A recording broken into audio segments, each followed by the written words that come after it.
Hello there everyone, it's Carol here from the Crafty Emporium. Welcome back. Thank you for joining me yet again. Just felt that there's a few things that I want to cover before we do actually start, which I think are quite important. The first one is, if you're following a tutorial, make notes, as you won't remember. Done that so many times, watched a video and thought, yeah, I remember that. Nah, didn't. And note the title and whose tutorial it was, because that's the other thing. Because I thought I'd remember and I didn't, and I thought I'd remember who did it, I then couldn't find it. So always handy to make a note.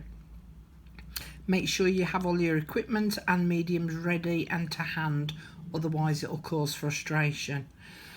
Play your favourite music, turn off your phone, tell the family not to disturb you.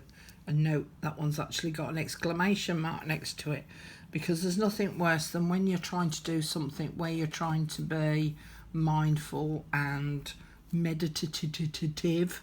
I can't say the word. There's nothing worse than the phone rings, or the kids come knocking at the door, or the hubby says, where did you put the... You know what I mean, don't you? Anyway, you get the idea. Depending on the mediums you're using, you may find it helpful to have the following to hand as well. So a kitchen roll, some baby wipes, some greaseproof paper, from your kitchen store, some scrap paper, some masking tape, and either a book block or a spare journal. And you'll see what I mean by book block in another video. Be prepared to make more than one background, so you can A, keep it as an example of the method. B, if one goes wrong, then at least you know you've got a spare. Or C, keep it as stash for future projects. Now the one that we're going to do today, I'm going to make several up of, because later on in the week I want to do a video showing some things that you can actually make, and I'm going to set it up as a challenge on the Facebook group, utilising what we're going to make today. So those are a few handy notes and tips for yourself. So step 1 is choose your quote and contemplate what it means to you. Step 2, does it evoke feelings of tranquility, joy, happiness? Does it relate to a season or a topic? Which colours give you the same kind of feelings or relate to your quote? Number 4, choose images to complement your quote and your colour choices. Step 5, work out the composition or layout of all you have chosen. Sketch it if needs be.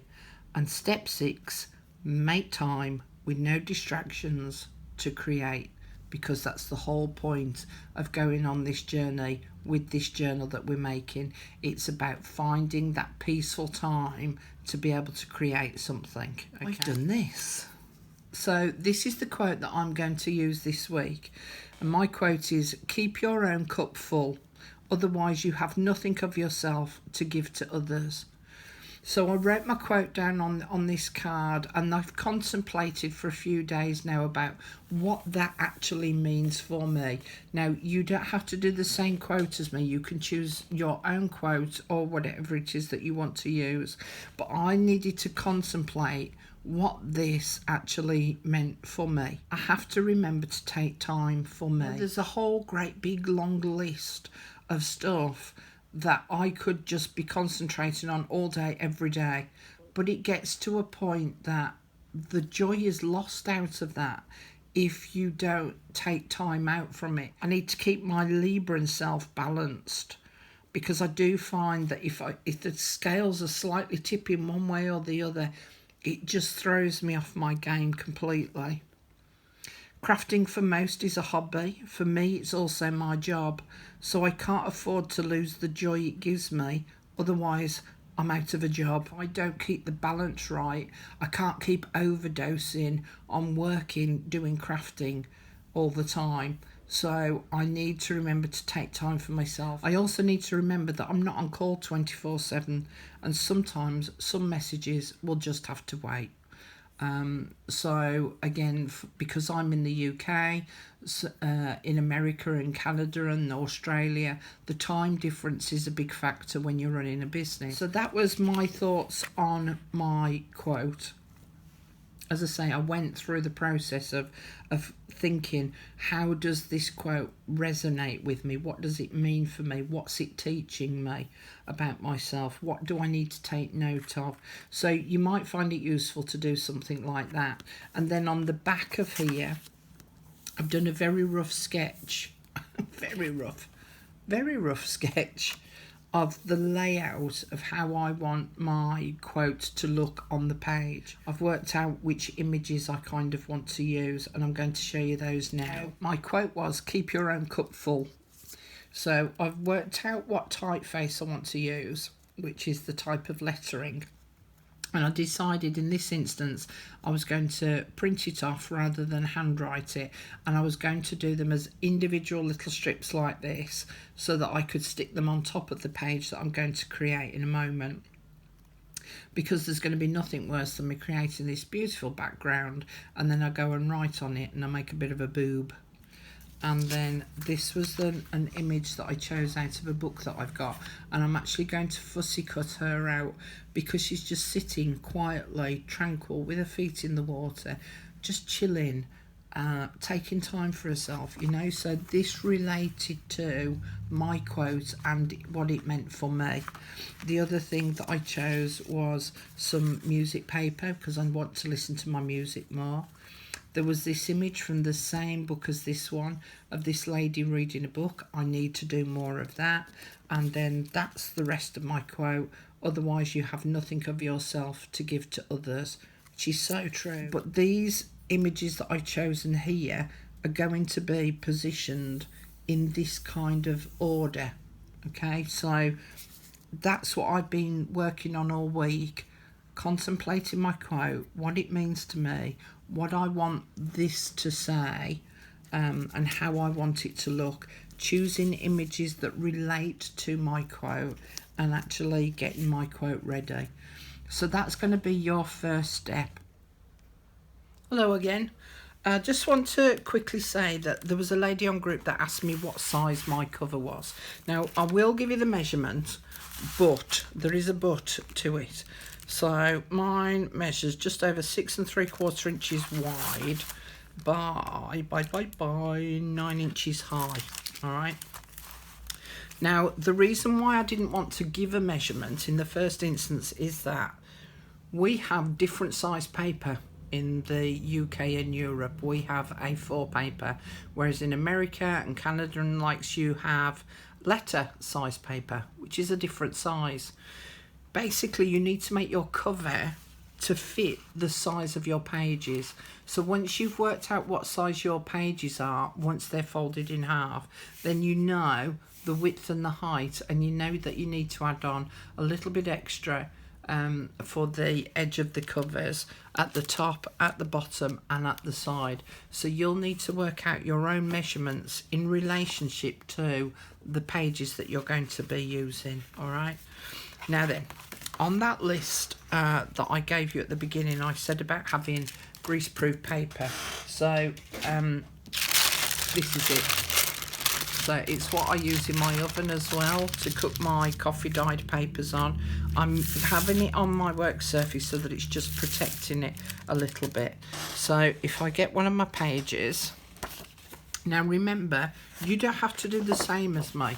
All right, this is just purely what I'm doing for me, because it applies to what I'm going to be creating for my quote. So this is where I said about make notes of tutorials, because then it might become relevant to a quote that you're going to do later on, for instance.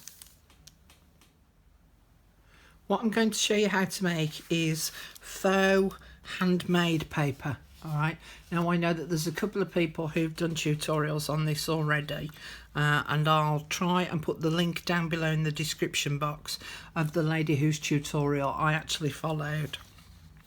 But this is what we're going to make, because as I say, these colours, this style went really well with my quote. So I've got my page out and I've got my greaseproof paper down. Now the first thing that I'm going to do is I'm actually going to spray this with my coffee spray, and I've also filled up a spritzer with about 3 parts water, although you can use rubbing alcohol instead of water, and I've also used a few drops of my old paper distressing within there as well, because I like this colour because it's a bit of green. So I just want to give this a little bit of a basic background colour, because for me this was a little bit too bland just on its own. So I'm going to do that first. Now you could just use ordinary coffee dyed paper rather than using your mixed media paper, but remember I want something, this weight of paper is better for what I want to create on top of it. Okay, so I've just done a little bit of spritzing, a little bit of colour, and then I'm going to use my heat tool to just dry this off.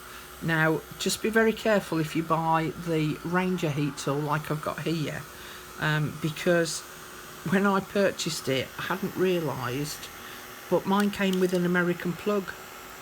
Just want a bit more green on there. So if you're ordering from the UK, I got mine on Amazon, and again I do have an affiliate link down below so that you can see where to purchase these items from, but make sure that you order the UK one with the UK plug and not with the US plug on it. Just add in a little bit more colour to the background. So I'm going to go off and go and dry this, and then I'll come back and show you what it looks like. My next step is to gather all together these different bits of materials, and this is a tray of the empty egg carton that I've got. So I've crushed up some dried flowers here. Now you can dry some flowers off in the microwave, and it needs it to be in for about sort of 20-30 seconds maximum. I've got some pieces of cotton thread from my sewing machine. This is tea from out of my tea bags, which again I've just dried off in, this was my morning tea this morning. I just dried off the tea bags in the microwave, opened them up and emptied the contents into my little container, and then I've got some tea bags, the cases of the tea bags, and I've also got some pieces of cheesecloth which I've cut quite small, so they're not really big pieces. And this is all to give it some texture and some colour in the background as well. That's my little collection that I've got ready, willing and able at the side over there. And then I've got some PVA glue in here, the white glue, and I've just added some water to it so that it's like the consistency of thick cream, so you can see how it's falling off the brush. I don't want it too watery, but I need it liquid enough that it moves onto the page. So basically I'm just going to coat the whole of this page now, and this is why you have to dry off the coffee and the ink spray that I did originally, because we're going to be putting glue on top. I'm just going to paste the whole of this, and again look, this is where that greaseproof paper comes in handy, because I'm taking the brush off the edge of the page so that I know that all the edges are all covered with glue as well. And I'm putting plenty on. I'm not, you know, putting it on so thick, but I just want to make sure that it's all well covered, and I don't want to be overly stingy with it either.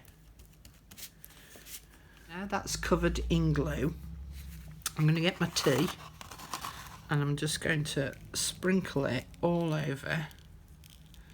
Now we get into the habit of doing it sort of in the middle and forgetting about the edges and the corners, so don't forget to do there as well. Now I'm putting quite a lot on this one. You don't have to put quite as much on as I've done there. I'm then going to get my dried flowers and I'm going to sprinkle some of those on as well. And I've broken these down into, you see, tiny little pieces. Doesn't matter about having some slightly bigger pieces on there too.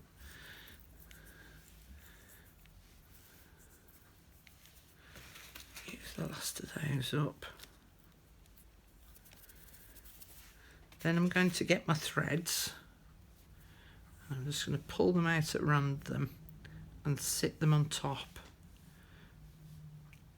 Now I saw this video months ago and I put it down in my watch list, added it to my watch list, and this is the first time I've got around to actually having a go at doing it. Ooh, got two there, don't want two. And I'm just putting them on at random. There's no sort of thought process as to where they're going to go. Sticking to my fingers now though. There we go. Let's have one more on. Ooh. Where should we have you? I'll have you across there. Okay, then I'm going to take my tea bag and I'm going to rip it into little pieces. Now, when it's all made up, these actually start to look like autumn leaves that have been shredded and added. So just dot those about randomly again. There we go, that'll do, looks good. Then I'm going to get my bits of cheesecloth and I want them to be flat. I don't want them all sort of ruckled up, and this just adds some texture. And again, just place them on top at random. Let's have a look, see what that looks like. I think I want one more bit there. Alright.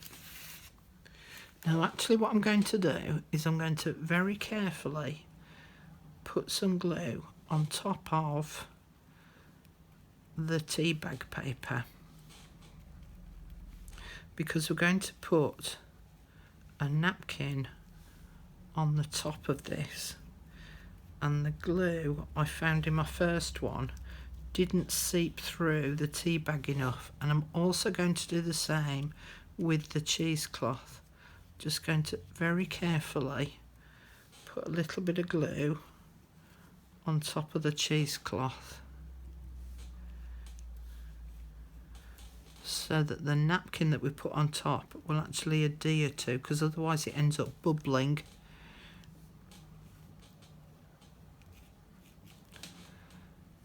The napkin. One more bit to do, I think. Alright, now when we take our napkins apart, we're often left with, where's the edge? We're often left with the back piece, you know, that white bit. So we're now going to sit this on top, and I'm going to let it go crinkly. Alright, I'm not going to try and straighten it out, flatten it out. Doesn't matter if it's wrinkled up. And in actual fact, I need a little strip down there.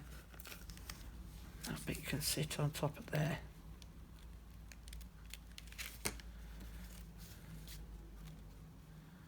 There we go.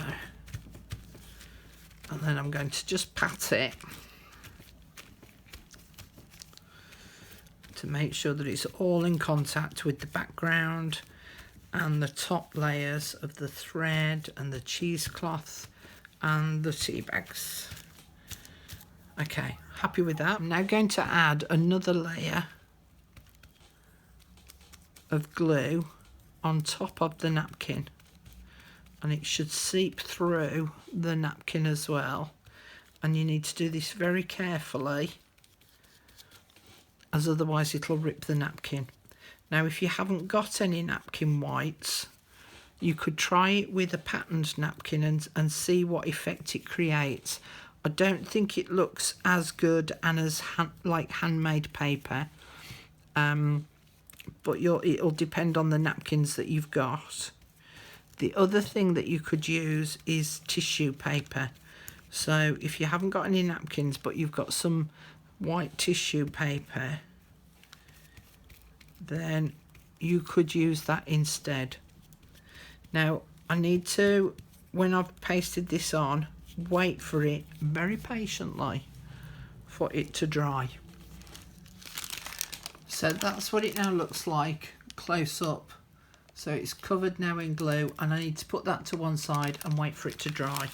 Now this is the kind of thing that you could do several of these sheets, you know, use up that glue so that it's not left for another week or a fortnight or a couple of months.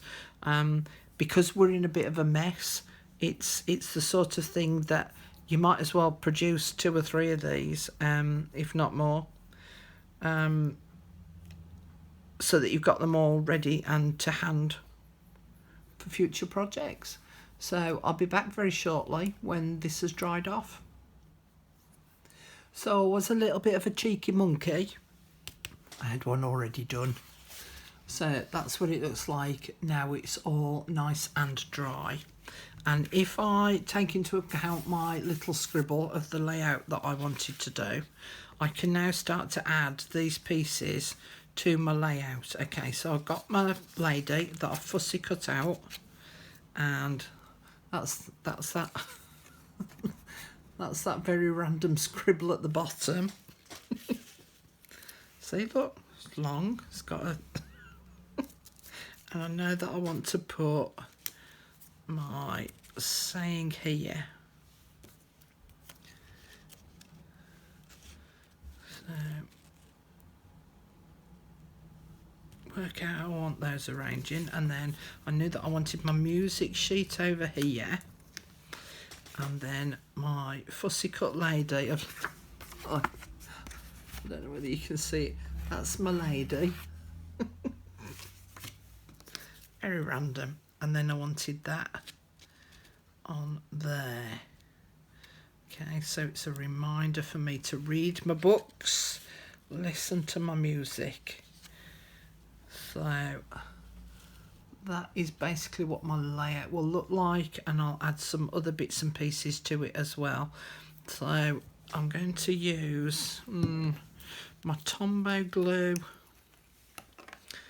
I want those off at an angle or straight?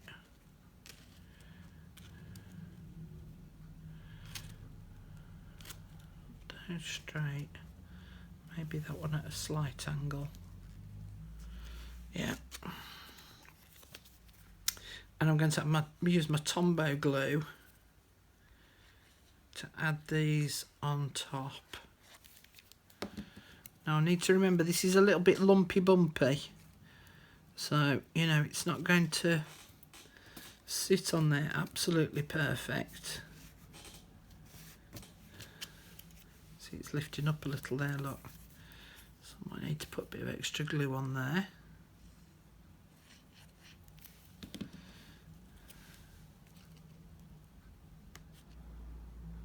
That's everything now glued in place, and I just want to ink up around the edge, because giving it a dark border, and I'm using walnut stained distress ink here, just helps to frame it. So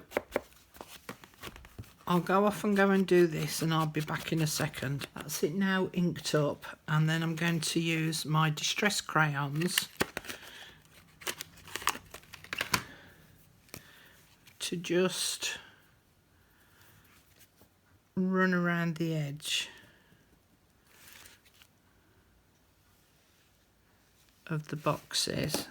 I've got a baby wipe off to the side, and I'm just going to wet my finger to be able to smudge the inks.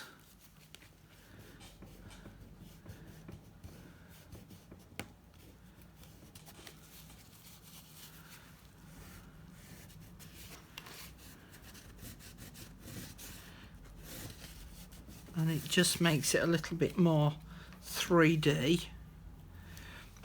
Then I'm going to have to be careful around these because they're slightly smaller, so I don't want as thick a line. I'm just doing down the side and the bottom. Let's use the baby wipe rather than my finger.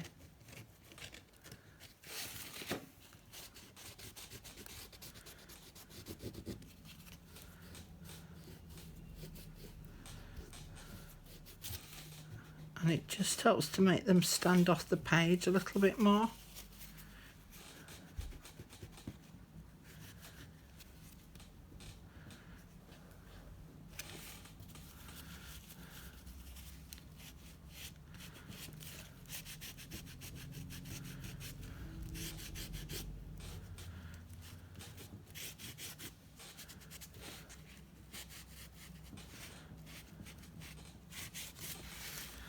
And then I think the last thing that I'll do as well, and I'll do this off camera, is I'll stitch a line and a bit of a straight stitch and a zigzag stitch, I think. And again, that brings in that element of me doing a bit of sewing as well, reminding myself to do some sewing. So I'm quite happy with that for my first layout and my first quote. Keep your own cup full, otherwise you have nothing of yourself to give to others. I'll add a picture at the end of this video for you to see it close up to see what it looks like complete. I hope that it will inspire you to create your own page as well. When I'm happy that everything's completely dry, I'll then fold it in half. In fact, it's probably dry enough to do that now. And then that can go back into my journal so that it's ready for when I do the second one, and then I can attach them to each other. Anyway, thank you very much for joining me again today, and I look forward to next week's Mindful Monday with you as well. See you all again really soon. Bye for now.